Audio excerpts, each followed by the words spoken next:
नमस्कार दोस्तों, मैं सचिन सिंह गौर आपका अपने YouTube मंच पे स्वागत करता हूं। सबसे पहले मैं रिक्वेस्ट करूंगा कि जो लोग फर्स्ट टाइम इस चैनल को देख रहे हैं उन्हें वीडियो अच्छा लगे तो चैनल को सब्सक्राइब करें, और जो लोग रेगुलर देखते हैं पर चैनल को सब्सक्राइब नहीं किया है वो भी सब्सक्राइब कर लें। तो प्रश्न आजकल ये बहुत चल रहा है न्यूज़ में कि योगी आदित्यनाथ को हटाने का प्रयास किया जा रहा है, और केशव प्रसाद मौर्य जो कि 5 दिन दिल्ली में रह के गए हैं उनको मुख्यमंत्री बनाया जा सकता है। ये कयास पिछले 6-7 सालों से लगाए जा रहे हैं, और कहते हैं कि 2022 से पहले 1 साल पहले 2021 में पूरा फाइनल कर लिया गया था कि योगी आदित्यनाथ को हटा दिया जाएगा। इंडियन एक्सप्रेस के पत्रकार श्याम यादव ने इस पर किताब भी लिखी है और उन्होंने इसका जिक्र भी किया है। लेकिन फिर ऐसी स्थितियां बनी कि लगा कि अगर योगी आदित्यनाथ को हटाया तो ये चुनाव जो है 2022 का वो हार जाएंगे, तो फिर वो कैंसिल कर दिया गया। उसके बाद ये प्रयास किया गया कि 2022 में किसी तरह से 203 से 25-30 सीटें कम आए, 170-75 पे बीजेपी सिमट जाए, और उसके बाद कुछ सहयोगियों से समर्थन लेकर के सरकार बनाई जाए और नया मुख्यमंत्री बना दिया जाए और योगी आदित्यनाथ को हटा दिया जाए। लेकिन वो भी नहीं हो सका क्योंकि 255 सीटें आ गईं योगी आदित्यनाथ के नाम पर ही।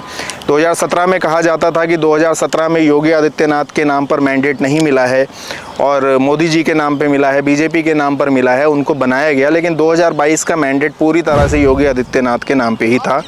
लेकिन उसके बाद भी ये प्रयास किए जाते रहे कि उन्हें हटाया जाए, और सबसे बड़ी बात कि 2022 का इलेक्शन जीतने के बाद भी 2 उप मुख्यमंत्री बनाए गए।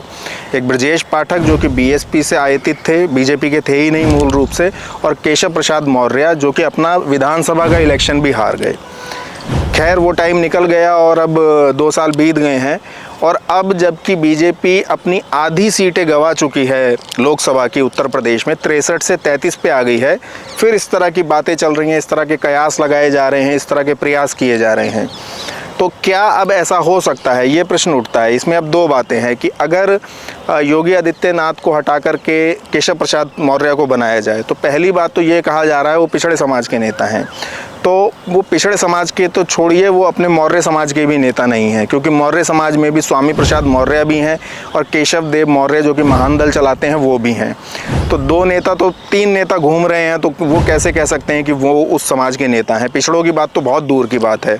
फिर ये जो इलेक्शन हुआ इसमें मौर्य, कुशवाहा, शाक्य, सैनी समाज का बड़ा वोट जो है वो समाजवादी पार्टी को गया। तो वो अपने समाज का वोट ही पार्टी को नहीं दिला पाए, तो वो मुख्यमंत्री बनने का कैसे मतलब स्वप्न देख सकते हैं। इसके अलावा वो अपना विधानसभा भी नहीं बचा पाए, जिस लोकसभा से वो लड़ते थे वो लोकसभा भी नहीं बचा पाए, अपना जिला भी नहीं बचा पाए।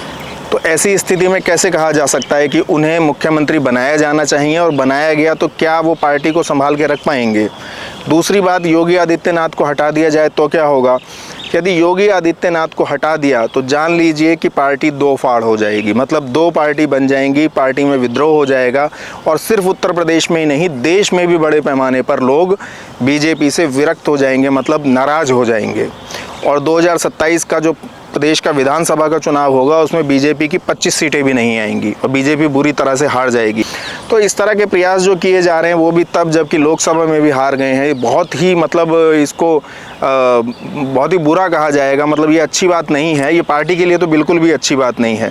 लेकिन ये तय है कि योगी जी को हटाने का प्रयास किया जा रहा है और उन्हें हटाया जाना पॉसिबल भी नहीं है। आप लोग मेरी बात से कितना सहमत हैं कमेंट करके बताएं। वीडियो को देखने के लिए धन्यवाद। वीडियो को ज़्यादा से ज़्यादा शेयर करें, चैनल को सब्सक्राइब करें।